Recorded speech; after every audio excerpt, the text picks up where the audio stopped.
Plus d'une centaine de dossiers déclassifiés, de nouvelles vidéos d'OVNI filmées par des capteurs militaires américains, des objets infrarouges au-dessus de l'Irak, de la Syrie, du golfe d'Aden ou encore de la Grèce, on a même des images tout droit venues du programme Apollo, et des astronautes qui parlent d'observations qu'ils n'arrivent pas sur le moment à identifier. On a des vidéos, des photos, des rapports militaires, mais attention, ces nouveaux dossiers ne prouvent pas ce que beaucoup de monde cherche, à savoir l'existence hypothétique d'engins extraterrestres. Mais ils ne sont pas inutiles pour autant. Ils montrent comment, depuis 1947, les États-Unis collectent et classent les objets volants non identifiés. Cette nouvelle déclassification ne sert pas à rien, elle est très importante pour l'histoire de l'ufologie, mais également pour les sciences humaines et sociales, et à titre personnel, j'ai trouvé vraiment beaucoup de ces documents très intéressants, et c'est notamment pour ça que je voulais vous les partager. Bonjour, je suis Sylar, sur cette chaîne j'aime vous raconter des histoires extraordinaires avec du contexte et des explications, pour comprendre pourquoi est-ce qu'on y croit. Et pour cette vidéo, le travail a vraiment été colossal, mais nécessaire, j'ai pas beaucoup vu la lumière du jour ces derniers temps, mais je suis quand même très content de pouvoir vous proposer cette revue complète. Cette vidéo, elle existe grâce au sponsor CyberGhost VPN qui m'a permis de me mettre à temps plein sur les documents dès leur publication. Le sponsor m'a permis d'absolument tout décaler pour prioriser l'actualité grâce à leur soutien, et donc juste avant ça, permettez-moi de vous parler de CyberGhost VPN. Mon quotidien, c'est de fouiller des archives étranges, consulter parfois des forums très obscurs ou encore contacter des témoins sur des sujets sensibles. Donc la question de la vie privée en ligne se pose assez vite, mais même sans ça, elle nous concerne tous. Votre fournisseur d'accès, le réseau Wi-Fi du café où vous travaillez, ou même votre employeur peut techniquement voir ce que vous faites sur Internet. Un VPN, ça chiffre votre connexion et ça masque votre adresse IP. Il vous suffit de choisir l'un des plus de 100 emplacements proposés avant de naviguer pour chiffrer et rediriger tout votre trafic via leur serveur sécurisé. Ça fait des années que j'utilise CyberGhost VPN, que ce soit en déplacement ou quand je fais des recherches sur des sites internationaux ou qui sont très peu sécurisés. Ça m'est arrivé d'accéder à des ressources bloquées en France qui contenaient des témoignages importants pour certaines affaires. Et plus largement, si certains contenus sont bloqués en France, un VPN vous permet de retrouver un accès libre à Internet. Côté pratique, CyberGhost VPN vous permet également d'accéder aux jeux et contenus bloqués géographiquement sur plus de 40 plateformes de streaming. Pour ça, vous changez votre localisation en ligne vers les États-Unis, le Japon ou tout autre pays, et vous pouvez profiter de jusqu'à 50% de contenu supplémentaire sur les principales plateformes VOD. Vous pouvez également parfois obtenir de meilleures offres en ligne en modifiant votre localisation virtuelle. CyberGhost VPN, c'est plus de 38 millions d'utilisateurs à travers le monde, d'excellentes notes sur Trustpilot, c'est compatible avec à peu près tous les appareils et c'est utilisable sur jusqu'à 7 appareils en même temps. En utilisant le lien en description, vous bénéficierez d'un tarif de 2,03 € par mois, soit une remise de 83% et de 4 mois offerts, et si vous n'êtes pas convaincu, CyberGhost VPN offre une garantie de 45 jours satisfait ou remboursé, avec un support client en français disponible 7 jours sur 7 et 24 heures sur 24, et si l'offre vous intéresse et que vous passez par mon lien, croyez-moi, ça aide vraiment la chaîne et ça permet de maintenir le partenariat. Gros morceau, aujourd'hui, on va passer en revue l'intégralité des documents, mais pas tous au même rythme, on va accélérer sur les éléments les plus faibles et on va ralentir sur ceux qui apportent vraiment quelque chose. L'idée, c'est vraiment de comprendre comment est-ce que un dossier d'état sur les ovnis, ça fonctionne, qu'est-ce que disent vraiment les documents quand on met le nez dedans, et on va éviter d'extrapoler autour, justement. Donc le 8 mai 2026, le gouvernement américain publie la première vague d'une nouvelle déclassification consacrée aux ovnis. Le département de la guerre explique sur ce site que c'est une coopération inter-agences entre la Maison-Blanche, l'ODNI, la RAW, la NASA, le FBI ou encore le département de l'énergie, et que d'autres vagues doivent suivre. Les documents sont présentés comme des cas non résolus, mais attention, un cas non résolu, ce n'est pas forcément un cas extraordinaire. C'est parfois un cas qui résiste à trouver une explication, tout simplement parce qu'on n'a pas assez de données qui suffisent à expliquer ce que ça pourrait être. Mais un cas inexpliqué n'est pas forcément inexplicable par nature. On parle maintenant de UFO et donc OVNI et plus de UAP pas en français, on voit que c'est purement un choix de communication. Côté presse, plusieurs journaux et journalistes ont très bien cadré le sujet. Je vous mets tous ces articles dans les sources en description et je parlerai également d'autres chaînes et de médias francophones en fin de vidéo. Juste avant le premier document, je sais vous avez hâte, moi aussi j'ai hâte de vous en parler, mais il faut quand même que je fasse une petite mise en garde culturelle. Aux États-Unis, oui, les ovnis sont un sujet de défense, de sécurité nationale, militaire, mais c'est également une croyance culturelle vraiment très forte. La personne qui l'explique peut-être le mieux en ce moment, c'est Diana Wall Walsh Pasulka, professeure de religion et autrice d'American Cosmic, elle a bien montré que, pour une partie du public, ces récits fonctionnent presque comme une attente religieuse, puisqu'on a des révélations, des initiés, des textes, des lieux mythiques, et cette idée centrale qu'on retrouve aujourd'hui qui dit que l'État est au courant, l'État sait, et qu'un jour, il dira ce qu'il sait vraiment sur le sujet. Cette publication arrive justement dans cette culture de l'attente, et ça, on va pouvoir le vérifier tout le long. Alors je couvre les documents dans leur ordre de publication tel que je les ai collectés le week-end dernier, mais depuis, des documents ont été retirés et l'ordre a été changé. Ça ne change pas grand-chose, je vous mets à chaque fois l'intitulé du document si vous voulez aller vérifier par vous-même, donc on s'y retrouvera quoi qu'il arrive. Il faut savoir que tous les documents ne se valent pas, et si je les traitais tous au même rythme, on serait sur une vidéo de plus de 6 heures je pense, donc on va s'éviter cet enfer. Enfin, il faut qu'on parle de méthode. Un UAP, UFO, ça veut dire qu'on n'a pas identifié ce qui est observé. Ça veut pas forcément dire qu'on a identifié un engin bizarre. Non identifié, ce n'est pas la même chose qu'inexplicable. Parfois, d'ailleurs, l'observation rapportée concerne une méprise et même pas un objet en train de voler. D'où le terme UAP normalement qui remplace UFO. Ensuite, une image toute seule ne donne pas de distance, encore moins la taille ou la vitesse d'un objet. Un point lumineux, ça peut aussi bien être une petite lumière toute proche qu'un très gros objet au loin, ou même une étoile à des années-lumière. Si on n'a pas de mesure, on ne sait pas exactement ce qu'on est en train de regarder. Enfin, et j'insiste sur cet argument particulièrement avec le concept de ma chaîne, un récit convaincant, ce n'est pas une preuve convaincante. Notre cerveau adore les bonnes histoires, on se raconte des histoires tous les jours, même dans notre quotidien. Tiens, je t'ai pas dit pour un tel, aujourd'hui il m'est arrivé truc, est-ce que tu savais que machin a vécu ça et qu'il va devoir faire ci et ça? Et dans ces affaires extraordinaires, plus le témoin est sérieux, plus le récit est riche, détaillé, plus on a envie d'y croire. Mais dans ces cas précis qui touchent à un sujet sensible et à des zones sensibles, les données brutes qui nous permettraient d'en savoir plus sont souvent conservées pour secret administratif et souvent pour des raisons de sécurité nationale. Et c'est là aussi tout le paradoxe avec cette thématique, les récits les plus captivants sont également les plus difficiles à vérifier. Assez blablaté, on ouvre les dossiers.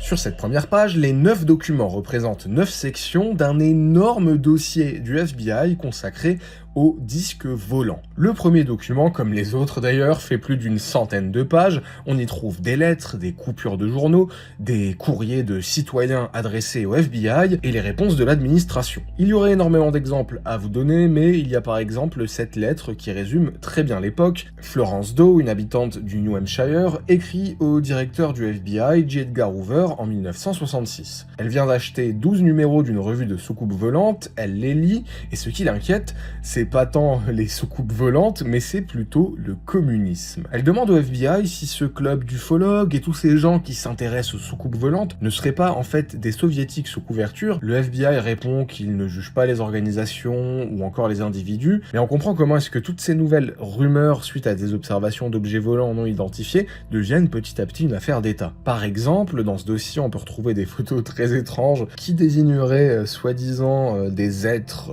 capturés. Il y a les peurs politiques, il y a des canulars, les croyances de l'époque et des témoignages sincères. Ensuite, les documents 2 et 3 parlent notamment de l'été 1947 et des premières semaines dans la grande vague d'observation de soucoupes volantes. On a l'observation historique de Kenneth Arnold au Mont Rainier, mais également d'autres cas particuliers, par exemple l'affaire Maury Island, que je ne vais pas redévelopper ici, j'y ai déjà consacré une vidéo, ainsi que celle autour du mystère Shaver mentionné dans ces dossiers. En fait, ces documents montrent le sujet, mais également le mythe qui est en train de se fabriquer en direct. On a des témoins, les débris d'un crash supposé qui aurait été secrètement récupéré, des appels anonymes aux journalistes pour gonfler des affaires, et beaucoup de rumeurs de secrets. Dans le document 4, on a par exemple Joseph O'Millin qui écrit en novembre 1947 à J. Edgar Hoover et lui pose plusieurs questions. Est-ce que le FBI enquête sur les soucoupes volantes? Est-ce qu'il a fait disparaître un enregistrement qui montrerait des Russes autour d'une soucoupe écrasée? Et surtout, la vérité serait-elle trop dangereuse pour le public? Donc on a les mêmes appréhensions qu'on retrouve aujourd'hui avec l'idée d'un État qui protégerait un secret autour de la nature de ces phénomènes, et ces questionnements circulent déjà dans l'opinion publique. Les documents 5, 6 et 7 reprennent les mêmes éléments, on a également les observations près de sites nucléaires, avec notamment des documents confidentiels de l'OSI, le Bureau des enquêtes spéciales de l'Air Force, qui liste des observations faites en mars 1950 autour de la base Sandia et la base aérienne de Kirtland. Ce sont deux bases qui font partie du complexe nucléaire américain. On peut également retrouver un document du FBI en mai 1952 qui signale 8 objets en forme de disque au-dessus de la Savannah River Plant, une installation qui produit des matériaux pour des armes thermonucléaires. On a 4 témoins qui décrivent des objets silencieux et de couleur jaune doré, et selon les témoins, l'un des objets a l'air de monter pour passer au-dessus des réservoirs. Cette matière va également nourrir pendant des décennies l'idée que les ovnis s'intéressent au nucléaire. Dans tous ces dossiers, on a des observations enregistrées, des témoins et des rapports, mais on n'a pas toutes les données qui nous permettraient de trancher. Et puis les dossiers contiennent également leurs propres contre-hypothèses. On a par exemple cette coupure qui affirme dès 1950 que les soucoupes volantes pourraient être des prototypes militaires américains classifiés, avec par exemple cet avion expérimental surnommé la crêpe volante. Plus loin, on a un article scientifique qui propose l'hypothèse des inversions de température et des mirages atmosphériques pour expliquer certaines des observations.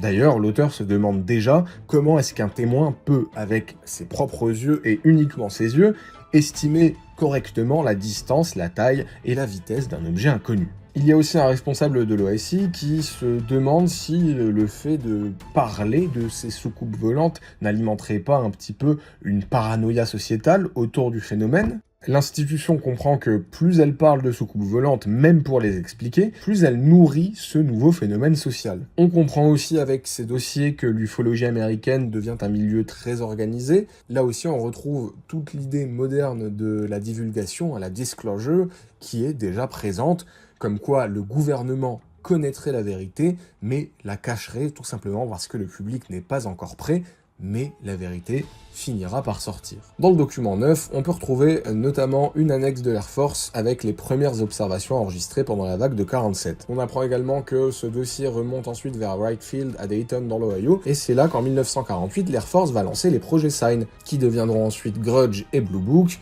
Ce sont les premiers programmes d'enquête officiels sur les ovnis, ce qui fait que dans ce document, eh bien, on assiste presque à la naissance de tout ça. Document suivant, on est à Oak Ridge dans le Tennessee en juillet 1947 et nous avons 2 photos et une coupure de presse. Et sur l'une des photos, on voit cette tache claire dans le ciel, je sais pas pour vous, mais je la trouve vraiment très belle, cette photo. L'article nous apprend que le photographe n'a rien vu dans le ciel quand il a pris la photo. En fait, il photographiait sa maison et puis le paysage, et en fait, la tache n'est apparue qu'au développement, ce qui fait que ça change tout, hein, parce que ça pourrait très bien être un défaut de pellicule, un reflet, un artefact ou autre, mais le journal titre quand même « Soucoupe volante photographiée à Oak Ridge » et le FBI décide de l'archiver. Document suivant, en février 1949, l'Air Force publie une fiche de signalement standardisée et l'envoie au FBI ainsi qu'aux bases pour que les témoins puissent faire des rapports aussi complet que possible. Document suivant, cette fois-ci, c'est le dossier d'un inventeur, Miguel Ángel García Macías, qui, depuis le Mexique, envoie aux États-Unis des plans, des schémas et des réflexions techniques sur les soucoupes volantes. Il parle aussi de photos qui sont parues dans la presse mexicaine, il prend ça comme des indices, et il essaye d'imaginer une machine théorique. Franchement, j'adore le fait qu'on puisse avoir ce type d'archives, c'est génial. Document suivant, on a 3 pages et la couverture d'un livre, They Knew Too Much About Flying Saucers de Gray Barker. Le texte de présentation annonce que certains chercheurs auraient découvert la vérité sur les soucoupes volantes, puis auraient été réduits au silence par 3 hommes vêtus de noir. On peut voir là que les Men in Black sont déjà exploités par le monde de l'édition. Document suivant, celui-ci, ça fait longtemps qu'il est sur ma liste de sujets à traiter en vidéo. On est à Socorro au Nouveau-Mexique, le 24 avril 1964. Lonnie Zamora, policier, poursuit une voiture qui roule trop vite. D'un coup, il entend un rugissement et il voit une flamme dans le ciel. Il décide de laisser tomber la poursuite et il monte une route de gravier alerté par ce qu'il a vu. Là, il tombe sur un objet qu'il prend d'abord pour une voiture retournée, et il voit 2 silhouettes en combinaison blanche à côté. L'une d'elles a même l'air de se retourner vers sa voiture un peu surprise. Zamora se rapproche, il constate que l'objet est blanc, il a l'air d'être en aluminium, ovale, sans porte ni fenêtre visible, et il est posé sur des supports inclinés. Il a une marque rouge sur le flanc, et d'un coup le rugissement reprend. Il y a une flamme bleue et orange qui jaillit sous l'objet. Zamora prend peur, il court, tombe et perd ses lunettes. Quand il regarde à nouveau la scène, l'objet s'éloigne au ras du sol, sans flamme et sans fumée, et sans aucun bruit. Le sergent Chavez arrive, Zamora est complètement pâle, il est en sueur, l'objet est parti. L'agent du FBI, Byrnes, qu'il connaît depuis 5 ans, le décrit comme sobre, consciencieux et peu porté à la fantaisie. Sur site, les policiers relèvent 4 dépressions rectangulaires dans le sol, de la terre poussée sur le côté, 3 zones d'herbe brûlées, 3 marques circulaires lisses. Alors, on n'a pas de preuves, ni de photos de l'objet, et le FBI ne conclut pas, mais là on est sur un cas historique de l'ufologie américaine qui est resté encore jusqu'à aujourd'hui très populaire. On a un témoin qualifié, une scène précise, quelques éléments étranges, pas inexplicables mais étranges avec ces traces au sol, et une enquête qui est restée jusqu'à aujourd'hui non résolue. Et à partir d'ici, je vais accélérer un petit peu. Les premiers documents nous ont donné la matrice historique. On comprend comment est-ce que tout ça commence à prendre forme et comment les autorités réagissent. Maintenant, je vais surtout ralentir sur les dossiers qui apporteront quelque chose de nouveau, comme une nouvelle procédure, une vidéo, des photos, etc. ou bien un récit qui sort vraiment du lot. Les 2 documents suivants sont encore des gros dossiers du FBI avec les archives de la revue Flying Saucers International, des conventions ufologiques, des contactés, des messages venus de la planète Corandor et plus de 120 pages de coupures de presse compilées par le FBI. Il y a vraiment beaucoup d'anecdotes croustillantes, mais là, il faut vraiment qu'on accélère, parce que vous avez compris la mécanique de ces premiers documents. On a une ufologie en train de se structurer, le sujet est bien entré dans la société, les gens se regroupent entre eux, on a les contactés qui disent être justement en contact avec des êtres venus d'ailleurs, et derrière, il y a toute une machine éditoriale, médiatique et associative qui suit ce mouvement. Il y a vraiment un monde social qui s'organise autour de l'ufologie. Et là, avec les 2 documents suivants, on arrive à un moment fondateur. Le 23 septembre 1447, le général Nathan Twining signe ce mémo. C'est l'un des documents les plus cités de toute l'ufologie américaine, tout simplement parce que Twining dit que tous les rapports ne peuvent pas être balayés comme des hallucinations ou bien des inventions de témoins. Il décrit des caractéristiques rapportées, avec des objets en forme de disque, des surfaces métalliques ou réfléchissantes, le silence de ces objets dans la plupart des cas, des formations de 3 à 9 objets, des manœuvres rapides, des vitesses estimées au-dessus de 300 nœuds, soit environ 555 km/h, et il envisage plusieurs hypothèses.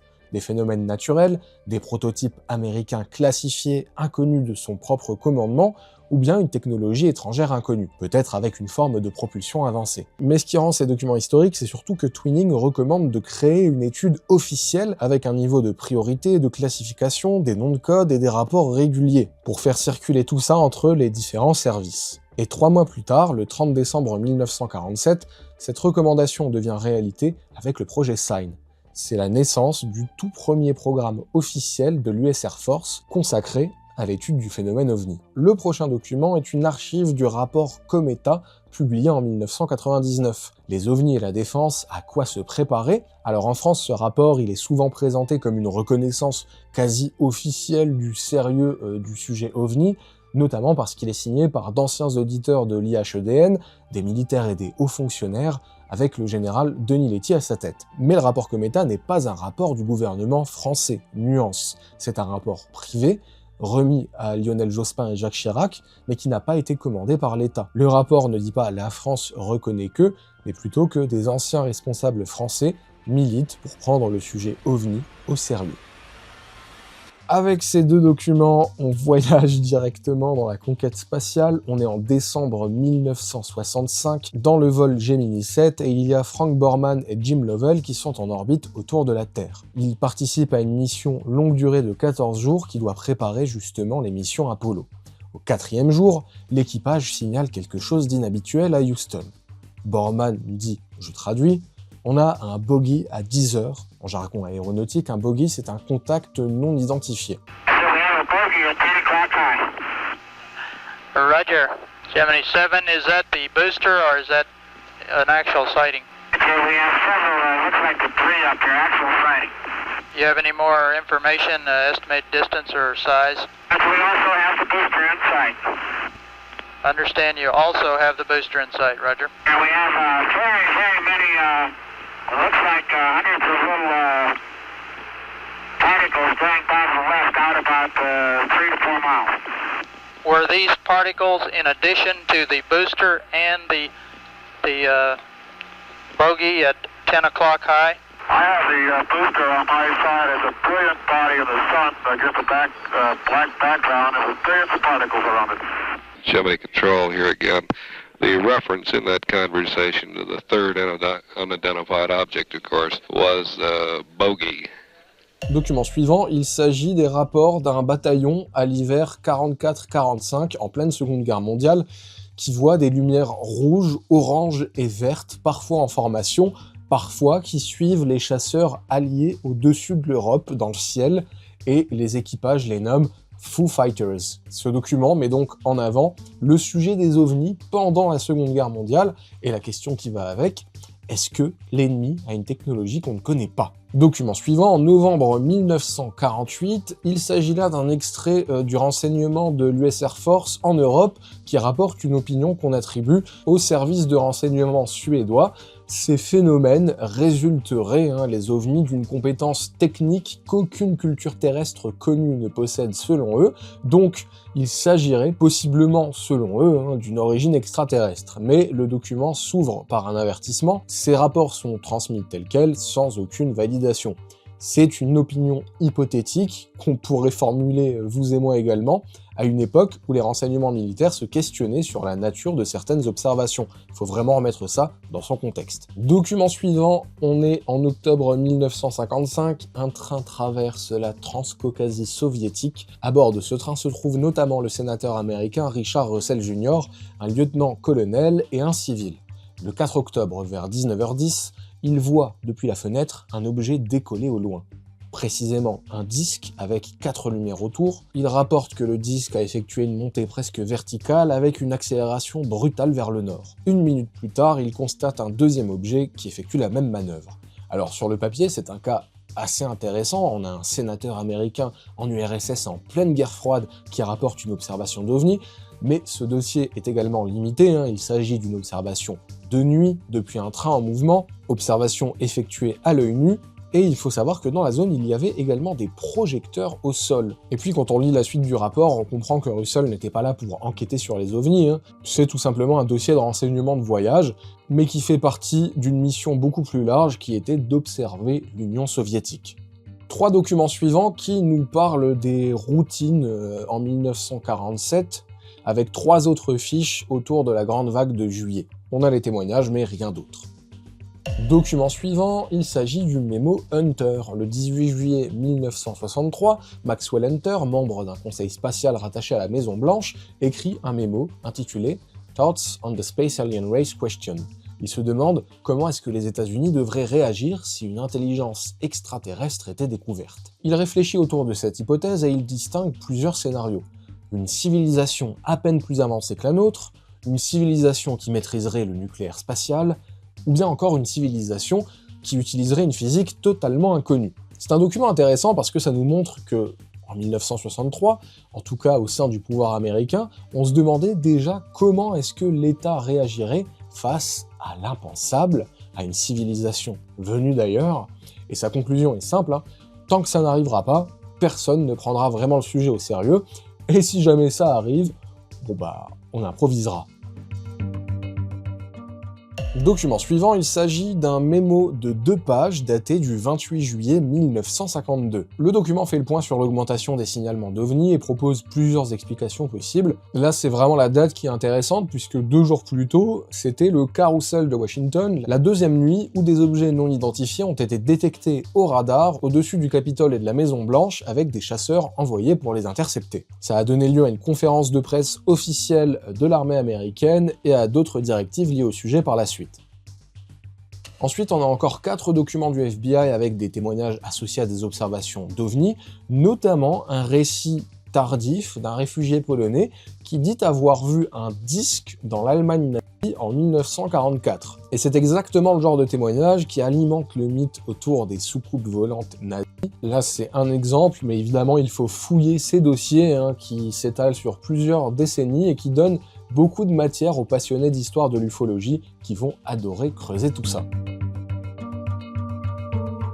Et là, sans transition, on saute 70 ans. Alors, petit kit de vocabulaire avec les documents qui arrivent, MISREP, ça veut dire Mission Report, c'est un rapport de mission opérationnelle, court et très standardisé, qui est rédigé par l'équipage après l'événement. CENTCOM, c'est le commandement militaire américain qui couvre le Moyen-Orient. Là, je vais vous parler de beaucoup de rapports écrits, mais il faut savoir que beaucoup de ces rapports écrits ont des vidéos associés. Donc pour gagner du temps, quand une vidéo correspond à un rapport, eh ben, je la traite directement avec lui. Enfin, dernière chose, je ne suis ni militaire, ni spécialiste des appareils utilisés pour enregistrer les vidéos que vous allez voir. Donc pour les analyses, je m'en tiens au rapport et aux différentes pistes d'explication qu'on peut proposer avant de conclure à un objet, mettons, venu d'ailleurs. Retenez d'ailleurs que toutes ces vidéos sont dans la LIZ, la Low Information Zone, terme proposé par le sceptique Mick West, mais très à propos puisqu'il désigne une image pas assez nette et claire, ce qui fait qu'on ne sait pas bien ce qu'on regarde, mais assez flou pour y projeter tout un tas d'hypothèses, même les plus exotiques, et pour quand même nous impressionner. On a 5 MISREP de mai à décembre 2022 en Irak, en Méditerranée orientale, en Syrie. Ce sont 5 cas assez brefs. Le premier parle de 5 UAP qui traversent l'écran. Le premier ressemble à un possible missile et les 4 autres à des oiseaux. C'est le rapport qui pousse lui-même vers des hypothèses ordinaires.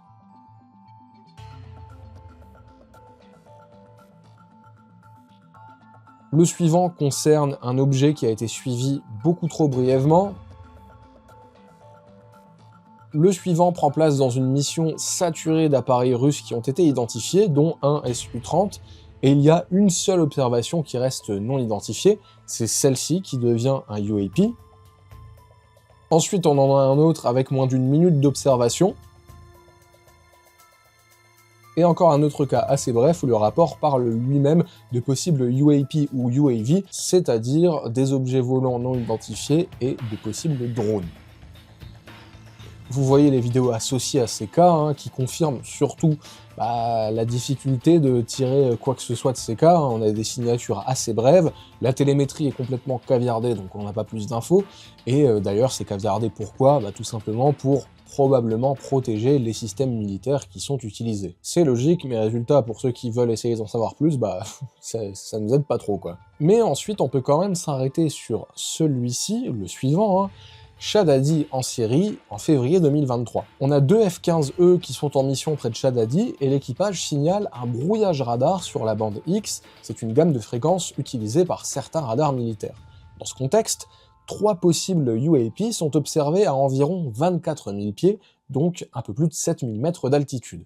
Le rapport parle de 2 objets blancs visibles en infrarouge, mais sans retour radar associé. Ça veut dire que quelque chose apparaît à l'image, mais le radar ne confirme pas clairement la présence d'un objet qui correspond justement à cette observation. Plus tard, dans la même mission, l'équipage signale également un possible ballon.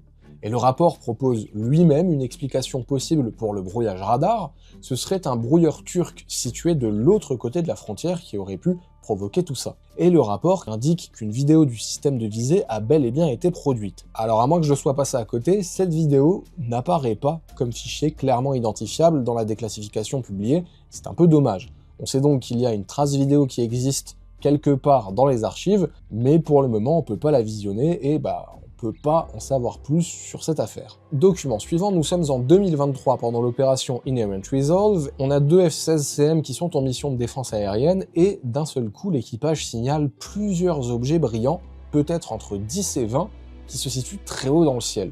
Au-dessus de 60 000 pieds, donc à environ 18 km d'altitude. Surtout, ces objets se déplacent selon eux rapidement. Donc on a une observation à l'œil nu, mais ce qui est encore plus intéressant, c'est ce que va faire l'équipage ensuite. Les pilotes essayent de filmer ces objets avec la nacelle de visée de l'avion, c'est le système optique qui sert normalement à observer ou bien désigner une cible.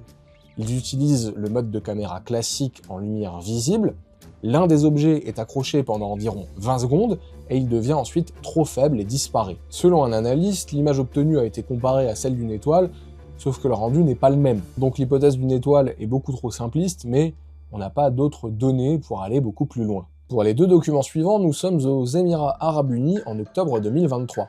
2 observations à 40 minutes d'écart, on n'a pas de taille non plus, ni de distance, ni de contexte exploitable. Résultat, là aussi, et je pense que vous voyez l'importance d'insister là-dessus, on n'a pas assez de données pour comprendre concrètement ce que c'est.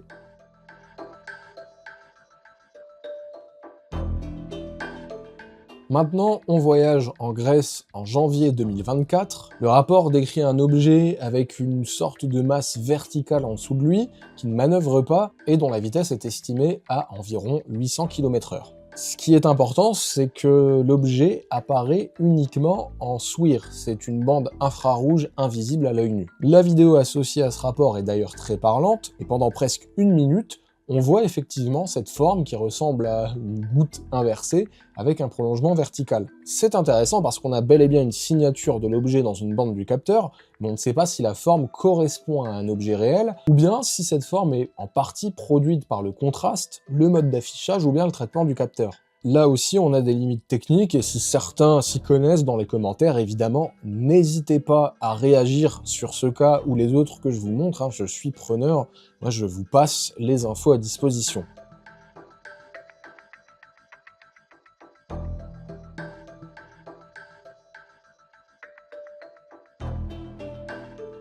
Document suivant, aux Émirats en juin 2024, le rapport décrit une signature en forme de sphère, chaude, lumineuse au-dessus de l'eau, avec une sorte de barre verticale en dessous.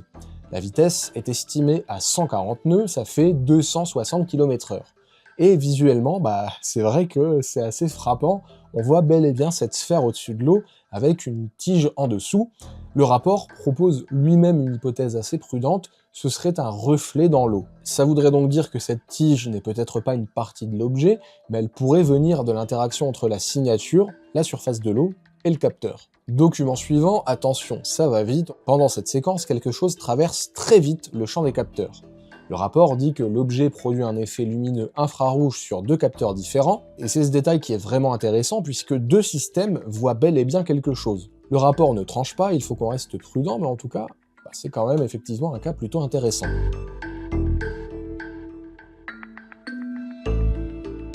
Document suivant, dans le Golfe Arabique, il y a 4 UAP qui sont observés en moins de 30 secondes. Le problème, c'est que ce document est très caviardé, quasiment inexploitable, donc à part dire qu'il y a eu cette observation, on ne peut pas en dire grand-chose de plus. Document suivant, en octobre 2023 en Grèce, il y a 2 petits objets circulaires qui sont signalés au-dessus de l'eau. Le premier est décrit dans le rapport comme volant près de la surface, à environ 129 km/h, avec plusieurs virages à 90 degrés.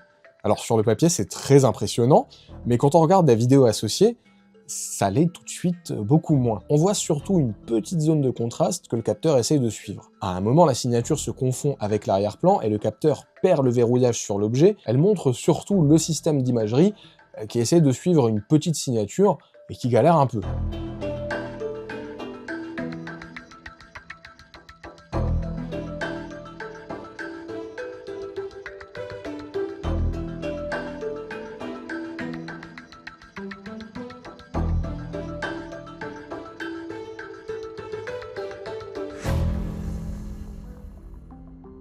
Cas suivant, Moyen-Orient en mai 2020. Il y a un objet blanc qui est suivi au-dessus de l'eau, le document précise que l'opérateur manipule constamment la caméra, et la vidéo le montre bien, hein, l'arrière-plan bouge, et le suivi n'est pas du tout stable.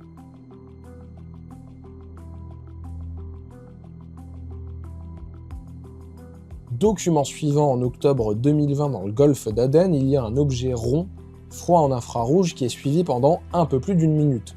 Sa vitesse est d'environ 32 km/h. Il effectue quelques changements de direction avant qu'il y ait une perte de contact. Celui au Japon en 2023 mentionne 3 objets visibles en même temps. C'est curieux, mais pareil, on n'a pas les données techniques. On passe rapidement sur les 2 documents suivants qui n'ont rien à voir avec les ovnis. On a un rapport sur des défaillances de boosters spatiaux, et puis un autre document qui est un historique des lancements depuis la base Vandenberg. Alors pourquoi mettre ça dans une déclassification d'ovnis ? Probablement pour rappeler que le ciel militaire et spatial américain est déjà rempli d'objets capables de produire des observations étranges. Que ça soit les étages de fusées, les panaches de lancement, les rentrées atmosphériques, les essais militaires ou encore des fragments lumineux, il faut déjà éliminer tout ce qui est connu avant de se concentrer sur l'inconnu. Ok, ensuite on arrive sur des documents qui m'agacent un petit peu. Pour être très honnête, ce sont les cheer lines. vous allez comprendre très rapidement ce que c'est, hein. Et on sait pas en fait ce qu'on est en train de regarder. Le document vient d'Indo-PACOM, c'est le commandement américain pour la zone Indo-Pacifique, et il nous montre tout simplement ce qu'est une tier line, à savoir une phrase très nettoyée, qui est rédigée pour pouvoir être rendue publique, sans révéler d'informations sensibles. Là, par exemple, on apprend qu'un avion américain a observé un possible UAP pendant 12 secondes le 10 avril 2025 à une altitude inconnue, vitesse inconnue, et on n'a pas d'infos sur le type d'avion, le lieu exact, le capteur utilisé, la trajectoire, et même la description de l'objet ou encore le contexte de la mission. La page est vraiment caviardée au maximum, mais ce n'est pas tout. Là, on peut que spéculer, peut-être que l'objet est identifié dans la partie masquée, peut-être que c'est surtout le contexte militaire qui est sensible, mais pour nous, le résultat est exactement le même. Là, on a une déclassification qui sert quasiment à rien, et je sais pas si des demandes de FOIA pourraient nous montrer concrètement ce qui se trouve sur cet objet. Les deux documents suivants, c'est la même mécanique, hein. On a un document qui parle d'un grand objet triangulaire bleu vu près d'une installation de sécurité nationale avec des mouvements saccadés.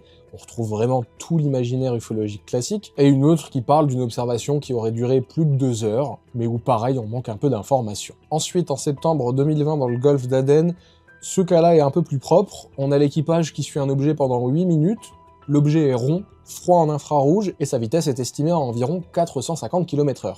Alors, ça veut pas dire que c'est extraordinaire, mais au moins, on a un petit peu plus de matière. On a la durée, la forme, la signature et la vitesse. Donc, on peut commencer à se poser des questions. Est-ce que c'est un drone, un ballon, un oiseau, un objet militaire?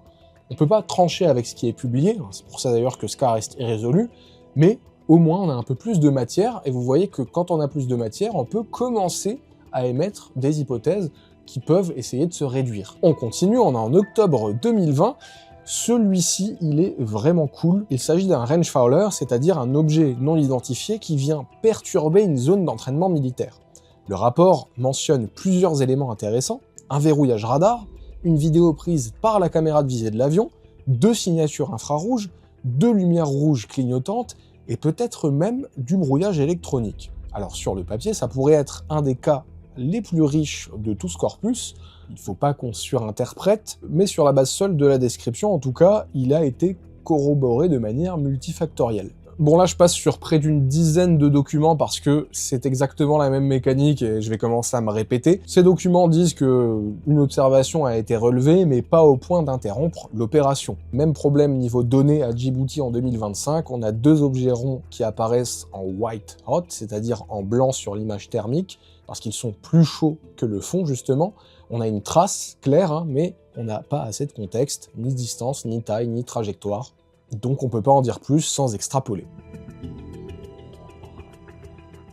On retourne en Syrie le 9 novembre 2023, et ce cas il est vraiment intéressant. Pendant un retour vers la base, il y a un objet qui est observé.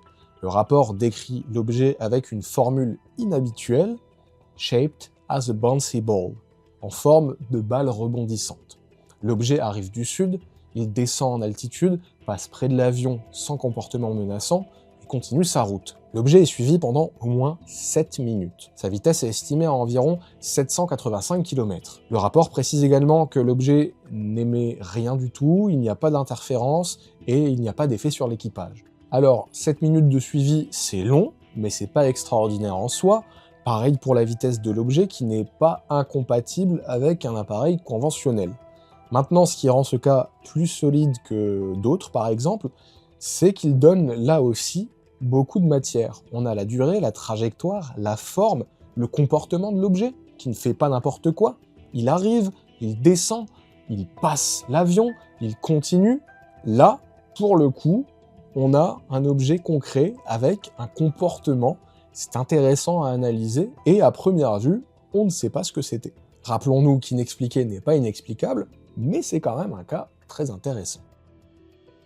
Sur la plupart de ces vidéos, même si ça peut paraître étonnant de voir ça, au final, quand on essaye d'avoir des données, eh bien on n'a pas grand-chose de concret justement. Donc je vais ralentir uniquement sur celles qui apportent vraiment quelque chose. On continue avec quelques vidéos qui sont, pareil, assez pauvres visuellement et qui posent absolument toutes le même problème. Ce sont des vidéos qui n'ont aucun rapport associé, ce qui fait qu'on a 0 information technique. Sans rapport associé, on n'a pas d'infos sur les distances, l'échelle, les mes mesures, donc j'ai absolument aucun commentaire propre à vous faire, si ce n'est que, bah oui, il y a des objets qu'on peut pas identifier sur ces images. Donc je vous mets quelques extraits, et si ça vous intéresse, vous pourrez aller voir les vidéos entières dans la description. On enchaîne sur cette vidéo qui a été l'une des plus spectaculaires visuellement, en tout cas elle a pas mal tourné dans la presse, sauf qu'elle n'est pas nouvelle en fait, et elle est connue dans le milieu sous le surnom de Chandelier UFO, l'OVNI chandelier, parce que sa signature ressemble à une sorte de lustre ou bien d'étoile à 8 branches. Sauf qu'on ne sait pas s'il s'agit d'un objet, tout simplement parce que les informations nous parlent plutôt d'une zone de contraste dans une image infrarouge. Et d'ailleurs, cette forme étoilée a déjà été analysée, et ce serait potentiellement un effet d'optique. En gros, ce qu'on verrait, ce serait une réaction du capteur à une source très brillante. La source, par contre, on ne sait pas vraiment ce que c'est, mais cette vidéo est un excellent exemple de vidéo en apparence impressionnante, justement, mais qui en l'état est surtout très trompeuse. On a ensuite 3 vidéos d'Indopacom, le commandement américain pour la zone Indo-Pacifique. Sur la première, on a une signature thermique qui est compacte et légèrement allongée. Sur la deuxième, on peut voir 2 petits lobes blancs qui sont assez proches l'un de l'autre et qui restent groupés tout le long de la vidéo. Soit ce sont 2 objets distincts en formation, et là, ce serait un petit peu intéressant, soit c'est un seul objet dont la signature se dédouble parce que le capteur le traduit en 2 tâches et tout simplement que la scène n'est pas très lisible. Troisième vidéo, on voit des éoliennes et un UAP, et d'ailleurs, ce qui est intéressant, c'est que normalement, les éoliennes, on pourrait connaître leur taille, ce qui fait qu'on devrait être capable de mesurer approximativement, ou au moins d'essayer d'analyser tout ça. Le problème, c'est qu'on ne sait pas exactement où se trouve l'objet par rapport aux turbines, qui fait qu'un objet proche va bouger plus vite à l'écran qu'un objet plus loin, ça crée un peu une illusion. Donc au final, si on ne connaît pas la distance réelle, on peut à la fois se tromper sur la taille et sur la trajectoire.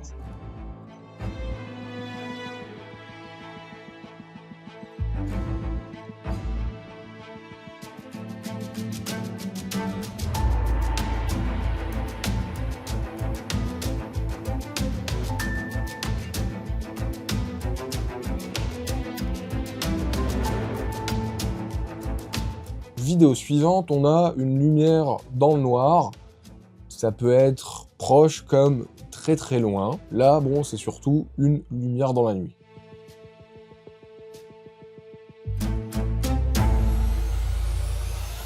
Et là, on met un énorme coup d'accélérateur, 31 documents d'un coup. En fait, ce sont tout simplement des photos, une très longue série de photos du FBI qui sont quasiment identiques, en tout cas sur cette première série. La deuxième série, elle, qui est datée du 31 décembre 1999, montre un suivi effectué sur plusieurs minutes, mais là aussi, on n'a aucune info associée, ce qui fait que on peut pas en dire grand-chose de plus. Ensuite, on passe sur le long bloc de la NASA. D'abord, Apollo 12 en novembre 1969. On a l'équipage qui observe à travers un instrument de navigation du module lunaire des petites lumières, des flashs et des particules brillantes. Sauf que quand on regarde bien tout le dialogue, on a aussi le contexte en entier. Les astronautes proposent d'ailleurs eux-mêmes plusieurs explications. Ça pourrait être des particules rejetées par le système de refroidissement du module qui expulsent de l'eau dans le vide, et dans l'espace, étant donné qu'il n'y a pas d'air pour disperser tout ça, on a des gouttelettes, des cristaux ou encore des petits fragments qui peuvent rester visibles autour du vaisseau et scintiller au soleil. Ce qui est sûr, c'est qu'Apollo 12 a bel et bien vu quelque chose. Maintenant, ce quelque chose pourrait très bien être ces exemples-là, plutôt qu'un objet inconnu au-dessus de la Lune. Et puis ce sont des phénomènes visuels dans l'espace que les astronautes, même s'ils sont formés pour ça, n'ont pas l'habitude de voir. Résultat, pour eux, sur le moment, ça paraît étrange, et c'est pour ça qu'ils essayent justement de comprendre ce qu'ils voient. Ensuite, Apollo 17 en décembre 1972, là encore, on a des astronautes qui observent des fragments, ce qu'ils décrivent comme des fragments brillants, irréguliers, anguleux et en rotation. Là aussi, ils vont proposer plusieurs hypothèses. Ça pourrait être des morceaux du 3e étage de Saturne V, ou encore des fragments de glace, des éclats de peinture même, ou bien des petits débris qui sont liés à la mission. Mais ensuite, il y a un second passage un peu plus intéressant. Gene Cernan observe un objet brillant qui a l'air d'être beaucoup plus loin et qui surtout a l'air de clignoter de manière régulière. Là, on parle plus vraiment de particules juste à côté du vaisseau, hein. On a vraiment, selon lui, un objet à distance. Harrison Schmitt, le géologue de la mission, propose là aussi une explication. Il pense à nouveau au 3e étage de Saturne V qui pourrait être loin dans l'espace et en rotation. En tournant, certaines parties peuvent réfléchir le Soleil par intermittence, ce qui donne donc cet effet de clignotement. Et il y a encore un autre rapport de flash qui est observé près du cratère Grimaldi sur la Lune, et là encore, Schmitt pense à une explication naturelle qui pourrait être possible, par exemple un petit impact de météorite sur la surface lunaire. Donc ce document il est très intéressant parce qu'il nous montre que oui, les astronautes rapportent des phénomènes qui selon eux sont inhabituels sur le moment, mais ils essayent très rapidement de proposer des hypothèses prosaïques en les replaçant dans l'environnement spatial qu'ils connaissent, ou qu'en tout cas ils essayent de mieux appréhender. Maintenant, Apollo 11, et celui-ci est assez curieux. Pendant le trajet entre la Terre et la Lune, l'équipage observe un objet. Ils pensent, là encore, que c'est peut-être le 3e étage de Saturne V, décidément, mais Houston leur répond que ce 3e étage est beaucoup trop loin pour correspondre exactement à ce qu'ils voient.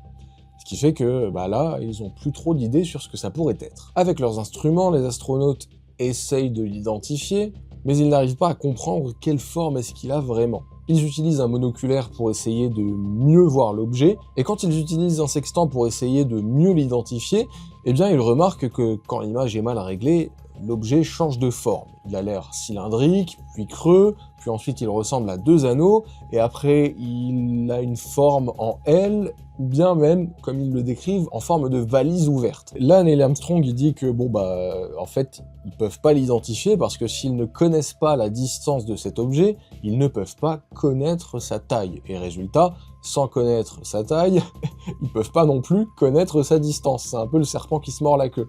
Résultat, cet objet dans l'espace, impossible de dire avec certitude ce que ça peut être. Donc, Apollo 11 a bel et bien vu quelque chose, mais ce document nous montre aussi qu'il faut faire attention aux observations en apparence inexpliquées, puisque là, on voit clairement que sans des données essentielles, ça laisse l'observation dans une zone de flou, mais cette zone de flou, elle est biaisée justement. Le document parle aussi des flashs lumineux que les astronautes voient, et parfois même les yeux fermés. Alors, c'est bizarre, mais aujourd'hui, on a une explication. En gros, l'espace est traversé par des particules invisibles très rapides, et quand elles frappent l'œil humain, elles peuvent produire une impression de flash lumineux, même les yeux fermés. Ces particules traversent l'œil et provoquent une sensation lumineuse, ce qui fait que l'astronaute voit vraiment un flash, mais ce flash ne vient pas d'un objet extérieur. Ensuite, on a 3 documents d'Apollo 17 et Skylab où c'est à peu près les mêmes récits. On a des flashs lumineux, des reflets, des phénomènes de buée optique, des observations dans l'ultraviolet, etc., etc. En gros, tout ce qui peut influer sur ce que les astronautes vont rapporter observer. Sur le document qui parle de Skylab, ça peut également être des satellites, des météores, etc. On avance ensuite avec les prochains documents Apollo 12 et Apollo 17, avec ces fameuses photos annotées. On a 5 photos d'Apollo 12 et une d'Apollo 17. Sur chacune, on voit le paysage lunaire, l'espace, des points lumineux entourés en jaune sur la photo. Alors visuellement, c'est curieux. Le rectangle jaune sert à dire « c'est là qu'il faut regarder » et on se dit forcément « tiens, il y a des anomalies, comment ça se fait qu'il y a des choses qui se promènent dans l'espace ?» Sauf que c'est là qu'il faut rester prudent, on est en 1969, ce sont des photos argentiques, ce ne sont pas des fichiers numériques. Et sur une pellicule, un point lumineux peut venir de beaucoup de choses, ça peut être de la poussière, mais ça peut aussi être un défaut d'émulsion, des rayures, des reflets, et même des particules cosmiques qui viennent frapper ou endommager le film. Sans compter les artefacts qui peuvent apparaître avec la numérisation des décennies plus tard, comme c'est déjà arrivé. Résultat, comment on fait pour savoir s'il y a vraiment un objet? Il faudrait comparer plusieurs clichés à la suite, vérifier les négatifs originaux et voir si ce fameux point se déplace de façon cohérente, ce qui voudrait donc dire qu'il y a bel et bien un objet. D'ailleurs, cette photo a été renumérisée plus récemment par la NASA et l'Université de l'Arizona à partir des bobines originales conservées au Centre Spatial Johnson, et justement sur ces nouvelles photos numérisées en haute résolution, il n'y a plus d'artefacts, et ces artefacts étaient en fait produits à cause de l'ancienne chaîne de numérisation justement.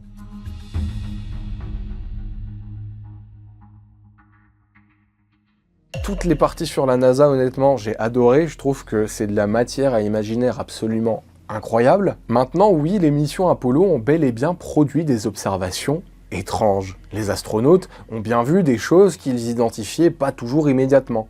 Mais presque chaque cas arrive au final avec une explication possible liée à l'environnement spatial, aux débris, aux reflets, aux instruments ou encore aux particules et surtout aux limites de la photographie argentique. Et puis ça nous montre aussi que l'espace, c'est vraiment un milieu où l'étrange apparaît très vite, même quand il est parfaitement naturel, tout simplement parce que c'est un milieu que le commun des mortels ne connaîtra jamais et qui est donc hautement étrange par rapport à ce qu'on a l'habitude d'appréhender dans notre quotidien, même pour des gens entraînés et formés pour ça. Nouveau document, on est cette fois en Papouasie-Nouvelle-Guinée en janvier 1985. Il s'agit des renseignements de Papouasie-Nouvelle-Guinée qui demandent officiellement si des appareils américains ont survolé leur espace aérien le 24 janvier.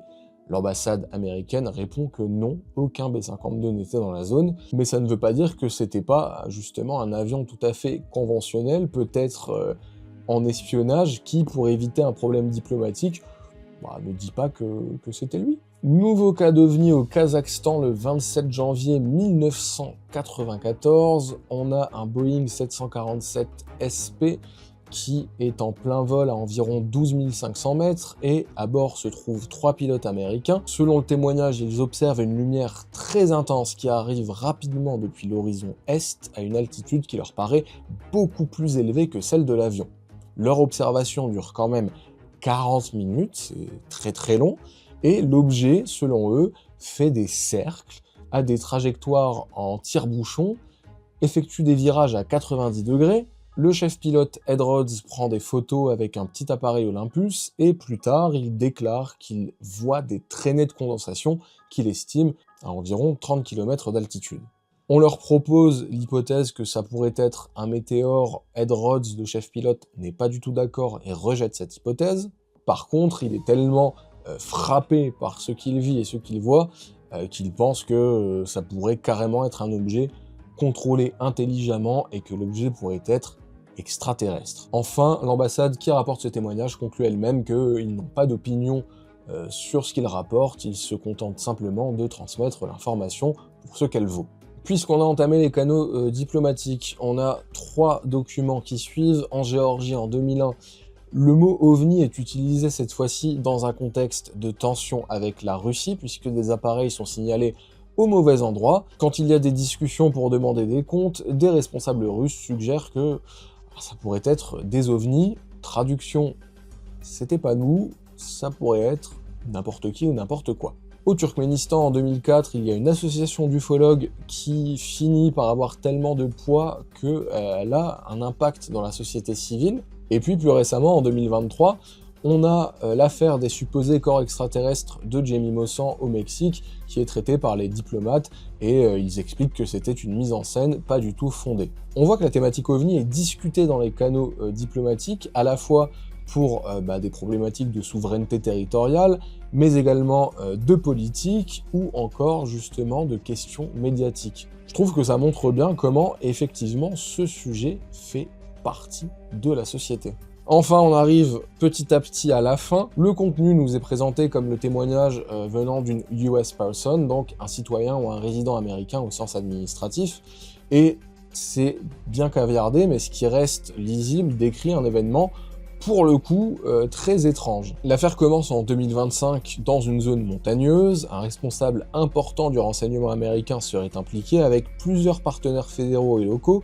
On a une recherche aérienne qui est lancée d'abord de jour puis de nuit et un hélicoptère qui participe aux opérations. Au sol, il y a même des équipes d'observation qui utilisent des caméras thermiques et des jumelles de vision nocturne. Pendant cette opération, plusieurs phénomènes lumineux sont signalés, des boules lumineuses, des orbes très chaudes sur les capteurs. Il y en a une qui semble se séparer en deux, une autre qui s'approcherait très près de l'hélicoptère, Les témoins parlent également d'un essaim de lumière en formation horizontale, puis en formation triangulaire. À un moment, le document stipule même qu'un appareil militaire aurait pu tenter de suivre l'un de ces phénomènes. Et là aussi, c'est vraiment un récit digne d'un épisode de X-Files. A priori, des enregistrements ont été effectués, mais on n'a absolument rien, on n'a aucune donnée et aucun matériel audiovisuel. Les lieux, les noms, les détails techniques sont masqués pour des questions de sécurité nationale et de secret militaire. Si ça s'est passé exactement comme décrit, c'est un cas vraiment impressionnant. Le problème, c'est qu'on n'a absolument pas le contexte d'opération et encore moins les enjeux. Donc, en fait, on peut, pareil, que spéculer, extrapoler. Vous voyez que c'est tout le temps la même mécanique qui revient au final. Document suivant. Alors, cette image, je l'ai vue tourner pas mal sur les réseaux sociaux pour justement un peu se moquer de cette déclassification. Bon c'est pas une photo ni rien, c'est juste un croquis, hein. C'est un dessin, c'est une reconstitution. On voit un objet allongé en forme de cigare avec une apparence un petit peu métallique et une lumière très intense. C'est une reconstitution du témoignage. Bien sûr, ça ne prouve rien, mais c'est un document au final tout à fait normal et c'est loin d'être le plus absurde de tous ces dossiers. Ensuite, on a 3 documents différents qui sont 3 témoignages d'un même événement assez intéressant qui s'est déroulé en septembre 2023 près d'un site d'essai. On est donc sur une zone sous haute surveillance. Le premier témoin voit une lumière brillante pendant 10 secondes et il pense lui-même à un météore qui viendrait droit vers lui. Le deuxième témoin, une femme qui travaillait sur un projet spécial, décrit un objet en forme de cigare métallique, silencieux, qui fait 2 à 3 hélicoptères Black Hawk de long. Ça me fait rigoler la mesure qu'elle prend, mais bon, c'est littéralement ce qu'elle dit. Et l'observation dure 5 à 10 secondes. Après, il faut savoir que cette zone d'essai, c'est une zone d'essai de drones dans un espace aérien restreint. Le troisième témoin, c'est intéressant, c'est un pilote de drone, justement. Et son témoignage vient recouper le témoignage du second témoin. Il y a quelques différences quand même sur la longueur et la couleur, mais c'est plus ou moins la même situation. Sauf que lui, il précise qu'après ça, il y a eu un effet psychologique à cette observation, il s'est mis à faire des rêves étranges, il a eu un sommeil perturbé pendant 2 nuits, et j'en ai pas trop parlé, mais sur les rapports d'observation, à chaque fois, il y avait une case qui spécifiait est-ce que le UAP provoquait justement des altérations physiques ou psychologiques sur le témoin. Alors, c'est pas un effet direct, là ça veut juste dire que son observation l'a probablement beaucoup marqué, ça l'a bousculé au point de pas très bien dormir pendant les 2 prochaines nuits. Et le fait qu'il fasse des rêves étranges parce qu'il a eu une expérience émotionnelle très forte face à ce qu'il n'a pas compris, face à cette situation inexpliquée en apparence, oui, c'est tout à fait cohérent. En tout cas, voilà, on a 3 témoins, dont 2 qui disent avoir vu un objet en forme de cigare sur cette zone. Enfin, dernier document, on a 4 témoignages. Le premier, ce serait des orbes qui lanceraient d'autres orbes. On a 3 équipes de 2 agents fédéraux, donc 6 témoins au total, qui décrivent avoir vu des boules oranges qui produiraient elles-mêmes de plus petites boules rouges. Et le phénomène se serait répété plusieurs fois sur 2 jours. Alors, c'est spectaculaire, mais là, on est vraiment sur du témoignage, on n'a rien d'autre pour les appuyer. Deuxième témoignage, cette fois-ci, 2 agents voient une boule lumineuse orange, immobile et silencieuse pendant environ 1 minute. L'ARO aurait recalculé la distance à environ 1500 mètres, avec une taille estimée à 12 à 18 mètres, ce qui est assez énorme. On a aussi un témoin qui parle d'une petite tige, une spindle, sous l'objet, et cette tige aurait été reliée à la formation rocheuse. Si elle existe, cette tige, ça voudrait dire que l'objet était beaucoup plus proche du relief, ou en tout cas, même en partie attaché à quelque chose, et dans ce cas-là, ça change complètement l'interprétation qu'on pourrait s'en faire. Là aussi, que du témoignage, on n'a rien d'autre à se mettre sous la dent. Ensuite, troisième témoignage, on a 2 agents qui voient un objet noir, plat, qui quitte la route de manière latérale à basse vitesse, qui ne change pas d'orientation, et qui éteint ses lumières. Là aussi, on ne sait pas ce que c'est, drone expérimental ou autre. Et puis le dernier témoignage, un objet en forme de losange ou bien de cerf-volant qui est vu à environ 6 mètres du sol. Il y a même un effet de transparence puisqu'un agent équipé de vision nocturne dit qu'il a l'air de voir les étoiles à travers lui. Bon, c'est vraiment curieux, mais est-ce qu'il s'agit d'un effet d'optique, un problème de perception dans la nuit ou autre ? On ne sait pas et on n'a pas de vidéo ou d'autres données pour appuyer ce témoignage. Ouh, bon, j'espère que vous avez passé un bon moment avec moi. Maintenant, qu'est-ce qu'on retient de tout ça? Bah déjà qu'une déclassification, c'est pas forcément une révélation. On a beaucoup de documents, certains sont historiquement passionnants. Pour les gens comme moi qui adorent mettre leur nez pendant des heures dans des documents et oublier le monde autour, c'est vraiment génial. Il y a des photos, des documents qui ont presque un aspect artistique, franchement. Certains sont utiles pour comprendre l'histoire de l'ufologie, la culture américaine, la manière dont l'État archive les rumeurs, les témoignages, les rapports militaires. Mais un document officiel n'est pas automatiquement une preuve officielle, et on l'a bien vu, oui, il y a effectivement des cas curieux. Des cas qui mériteraient plus d'enquête, des cas où il faudrait les vidéos brutes, des données radars, des mesures complètes et des corrélations entre capteurs. Sans ça, on est vraiment dans une zone très frustrante. On a assez d'éléments pour faire parler justement et pour dire « Ah ouais, c'est un peu bizarre quand même », mais on n'a pas assez d'éléments pour vraiment conclure. La suite, elle est très claire, c'est déjà ce que veulent faire les prochaines commissions, c'est-à-dire déclassifier encore plus. Eux prétendent qu'il y aurait des vidéos et des preuves indiscutables. Vous connaissez ma prudence, pourquoi pas, je demande qu'à voir, mais attendons, parce que pour l'instant, ça reste que des effets d'annonce. Maintenant, méfions-nous aussi de toute cette politique spectacle et de cette mise en scène de l'attente. Sur le contexte sociétal aux États-Unis, j'ai déjà une vidéo écrite que je vous proposerai probablement début juin pour pas faire un tunnel de vidéos OVNI et pour discuter ce qui se joue un peu plus d'un point de vue socio-psychologique là-bas, notamment à partir du livre American Cosmic que j'ai trouvé passionnant. Et pour parler pas mal en coulisses avec des gens de l'ufologie française des générations précédentes, que je salue d'ailleurs s'ils passent par là, ils me disent aussi que tout ça c'est pas vraiment nouveau, cette idée d'attente, elle a quasiment pas changé depuis le début de l'ufologie.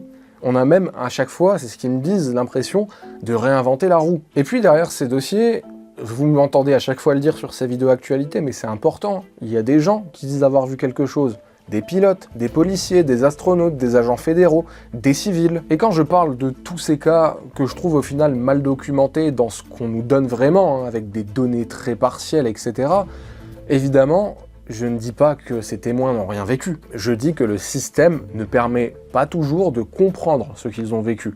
Et c'est vraiment ça le vrai problème. Parce que dire à quelqu'un « on ne sait pas », sans avoir vraiment cherché, c'est le laisser tout seul avec son expérience. Et parfois, c'est exactement comme ça qu'on fabrique des croyances encore plus fortes. Si l'institution ne répond pas, ou tout simplement si on n'écoute pas le témoin, alors certains finissent par croire que cette institution ou que des gens leur cachent quelque chose. Et c'est pour ça, je trouve, que ces sujets méritent mieux que le mépris, que ce soit l'ufologie ou d'autres, mais ce sont aussi des sujets qui méritent mieux qu'un emballement médiatique à chaque fois. On doit prendre les témoins au sérieux, on doit prendre les documents au sérieux, ça ne veut pas dire croire sur parole, ça veut tout simplement dire enquêter correctement. Pour le moment, rien n'a changé, cette déclassification ne prouve pas l'existence d'engins inconnus qui se promèneraient dans nos cieux depuis 70-80 ans, voire plus, mais elle montre comment est-ce que les institutions classent depuis presque 80 ans maintenant ce qu'elles n'arrivent pas à identifier sans que ça soit forcément inexplicable. Affaire à suivre, mais dites-moi vraiment si ça vous a permis d'y voir un peu plus clair, d'avoir ces approches vraiment longues, dossier par dossier. Je suis curieux d'avoir votre retour, parce que c'est la première fois que je fais ça. Je vous mets plusieurs ressources utiles dans les sources, que ce soit les articles de presse, mais également pour comprendre le sujet sur le fond. Je vous recommande donc encore le livre American Cosmic, qui analyse la place culturelle et presque religieuse prise par tous ces récits autour des ovnis aux États-Unis. Je vous recommande également la chaîne Pulp Science Project Rank de Pierre Lagrange, qui est sociologue des sciences, dont les travaux sur l'histoire de l'ufologie permettent vraiment de replacer ces dossiers dans une perspective beaucoup plus large. Pour l'actualité francophone, je vous recommande la chaîne Sentinel News qui fait un véritable travail de veille. Si vous n'avez pas le temps de regarder les vidéos, vous pouvez regarder les brèves de presse qu'il relaye très fréquemment. À l'international, John Greenwald Jr. et son site de Black Vault qui déclassifie depuis des décennies plein de documents, donc vous avez vraiment de la matière première fiable si vous voulez creuser. Également Mick West pour toutes ces analyses techniques et sceptiques autour de ces vidéos. Et l'intérêt, c'est que toutes ces ressources n'ont pas toutes le même angle, il y a des gens qui sont pas d'accord entre eux, etc. Mais c'est aussi ça qui est intéressant, c'est qu'en croisant les sources, ça permet de mieux comprendre le sujet, que ce soit son histoire, sa culture, ses archives, son actualité, mais également ses angles morts pour prendre un peu plus de recul sur tout ça. Avant de vous laisser partir, je vous demande juste un petit like, un petit commentaire, ça envoie un message positif à l'algorithme parce que vu la longueur de la vidéo, j'ai un peu peur. Je vous rappelle notre offre avec CyberGhost VPN. En cliquant sur le lien, vous accédez à l'offre de 4 mois offerts et 83% de réduction. C'est satisfait ou remboursé pendant 45 jours. Et utiliser ce lien, c'est montrer aux sponsors que ça a du sens. Donc ça permet également de soutenir directement cette chaîne. Donc je vous en remercie. Et enfin, surtout, je vous remercie de m'avoir regardé jusqu'au bout. La force que vous m'envoyez me touche. Et c'était Sylar. Je vous dis à très bientôt. Salut, salut!